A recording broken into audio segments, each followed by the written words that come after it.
ಮಚ್ಚ ಹೆಣ್ಮಕ್ಳು ಮಾಡೋ ಕೆಲಸ ಎಲ್ಲ ನೀನ್ ಮಾಡ್ತಾ ಇದ್ಯಾ? ನಾಚಿಕೆ ಆಗಲ್ವಾ ನಿಂಗೆ? ಮಚ್ಚ ನಿಮ್ಮಮ್ಮ ಹೆಂಗ್ ಹೋಗಿದ್ದಾರೋ? ನಮ್ಮಮ್ಮ ಕೆಲ್ಸಕ್ಕೆ ಹೋಗಿದ್ದಾರೋ? ಗಂಡಸರಲ್ಲಿ ಕೆಲಸ ಹೋಗ್ಬೇಕು, ನಿಮ್ಮಮ್ಮ ಹೆಂಗ್ ಹೋಗಿದ್ದಾರೆ? ಮಚ್ಚ ನೋಡ್ ಮಗ, ಹೆಂಗಸರು ಈ ಕೆಲಸ ಮಾಡ್ಬೇಕಂತಿಲ್ಲ, ಗಂಡಸರು ಆ ಕೆಲಸ ಮಾಡ್ಬೇಕಂತಿಲ್ಲ. ಇಲ್ಲಿ ಎಲ್ಲರೂ ಈಕ್ವಲೆ. ಇದನ್ನ ನಾಚಿಕೆ ಪಡಕ್ಕೆ ಏನಿದೆ?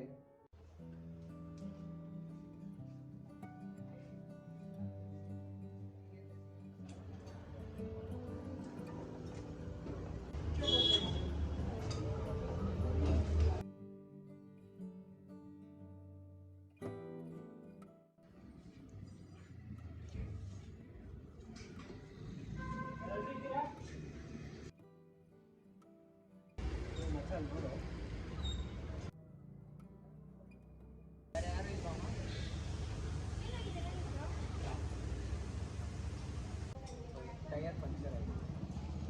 ಒಂದೆರಡು ನಿಮಿಷ ವೇಟ್ ಮಾಡಿ, ನಾನು ಮಾಡ್ತೀನಿ.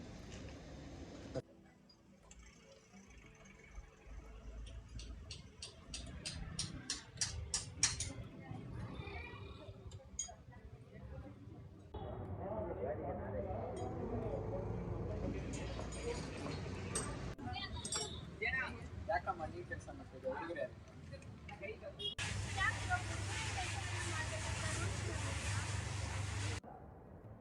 ಆಗಲ್ಲಮ್ಮ, ಹುಡುಗರು ಮಾಡೋ ಕೆಲಸ ನೀವು ಮಾಡ್ತಾ ಇದ್ದೀರಲ್ಲ, ಅದಕ್ಕೆ. ಅದರಲ್ಲಿ ಟ್ಯಾಲೆಂಟ್ ಮತ್ತು ಆಸಕ್ತಿ ಇದ್ರೆ ಯಾವ ಬೇಕಿದ್ರು ಮಾಡ್ಬೋದು. ಏನಿದ್ರು ನಿಜಾನೇ, ಕಾಲ ಬದಲಾಗಲೇನು ನಾವು ಬದಲಾಗಬೇಕು.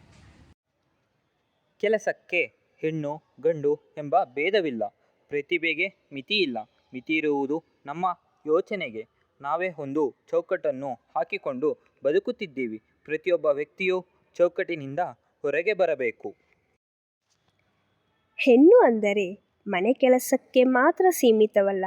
ಅವಳು ಮನೆ ನೋಡಿಕೊಳ್ಳಬಹುದು, ಜೊತೆಗೆ ಜಗತ್ತನ್ನು ಗೆಲ್ಲಬಹುದು. ಇಂದಿನ ಹೆಣ್ಣು ತನ್ನ ಕನಸುಗಳನ್ನು ಬೆನ್ನಟ್ಟುವ ಶಕ್ತಿ ಹೊಂದಿದ್ದಾಳೆ. ಅವಳಿಗೆ ಅಡ್ಡಿಯಾಗಬೇಡಿ, ಅವಳಿಗೆ ಅವಕಾಶ ಕೊಡಿ. ಅವಳು ಎಲ್ಲಿ ಬೇಕಾದರೂ ಹೊಳೆಯುತ್ತಾಳೆ.